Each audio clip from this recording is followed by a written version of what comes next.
അഖില ഭാരതീയ വിദ്യാർത്ഥി പരിഷത്ത് 41ാം സംസ്ഥാന സമ്മേളനം കോട്ടയത്ത് പുരോഗമിക്കുന്നു. സംഘടനാ ശക്തി പ്രകടനം, പൊതുസമ്മേളനം എന്നീ പരിപാടികൾ ഇന്ന് നടക്കും. സമ്മേളനം നാളെ സമാപിക്കും. രാവിലെ 11 മണിയോടെ സംഘടനാ ശക്തി പ്രകടനം. സമ്മേളന വേദിയായ മാമൻ മാപ്പിള ഹാളിൽ നിന്നും നാഗമ്പടത്തേക്കാണ് നഗരം ചുറ്റി പ്രകടനം. നാഗമ്പടത്ത് പൊതുസമ്മേളനം. പ്രജ്ഞാപ്രവാഹ ദേശീയ സംയോജകൻ ജെ നന്ദകുമാർ നയിക്കുന്ന പ്രഭാഷണം ഇന്നത്തെ മുഖ്യ പരിപാടിയാണ്. വന്ദേ മാതരത്തിന്റെ 150 വർഷങ്ങൾ എന്ന വിഷയം പ്രമേയമാക്കിയാണ് പ്രഭാഷണം. രണ്ടാം ദിവസമായ ഇന്ന് വിദ്യാർത്ഥി പരിഷത്തിന്റെ ശക്തി തെളിയിച്ചുകൊണ്ടുള്ള വിദ്യാർത്ഥി റാലി കോട്ടയം നഗരത്തെ ചുറ്റിക്കൊണ്ട് നാഗമ്പടം ബസ് സ്റ്റാൻഡിലേക്ക് എത്തുകയാണ്.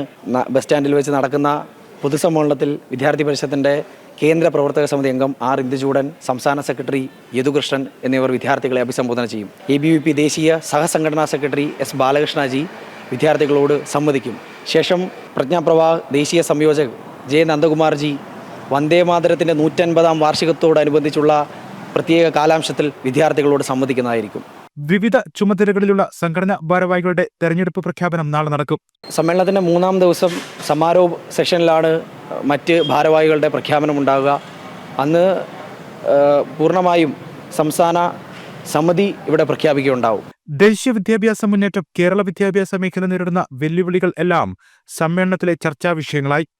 ജനം, കോട്ടയം.